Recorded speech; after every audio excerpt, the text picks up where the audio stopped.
தமிழ்நாட்டு மக்களுக்கும் இந்தியாவின் பல்வேறு மாநிலங்களுக்கும் ஒன்றிய அரசுக்கும் நான் சொல்லிக் கொள்வது, மாநில சுயாட்சி வேண்டும், ஒன்றியத்தில் கூட்டாட்சி மலர வேண்டும். இது தனிப்பட்ட ஒரு அரசியல் கட்சியின் கோரிக்கை அல்ல, இந்திய நாட்டு மக்களின் வாழ்வியலுக்கும் வளர்ச்சிக்கு முக்கியமான கோரிக்கை. கூட்டாட்சி என்பது வாழ்வியல் உணர்வு.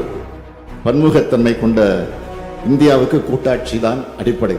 அத்தகைய கூட்டாட்சி கோட்பாட்டை அரசமைப்பு சட்டத்தின் பண்பாடாக சேர்க்க வேண்டும். அதற்கு அரசமைப்பு சட்ட திருத்தமும் சீர்திருத்தமும் தேவை. கடந்த 76 ஆண்டுகளில் 106 முறை இந்திய அரசமைப்பு சட்டம் திருத்தப்பட்டுள்ளது.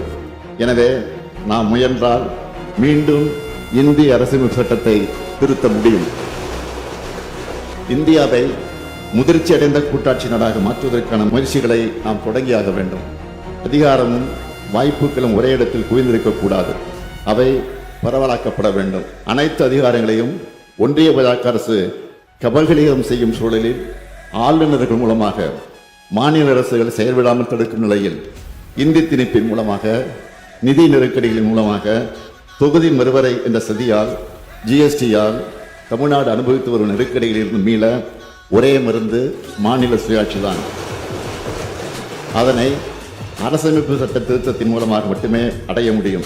ஒன்றிய அரசும் மாநிலங்களும் போட்டியாளர்கள் அல்ல, இருவரும் பொதுவான ஒரு அமைப்பின் பங்குதாரர்கள். மாநிலங்கள் வளர்ந்தால்தான் ஒட்டுமொத்த இந்தியாவும் வளர முடியும் என்பதை ஒன்றிய அரசுக்கு உணர்த்துவோம்.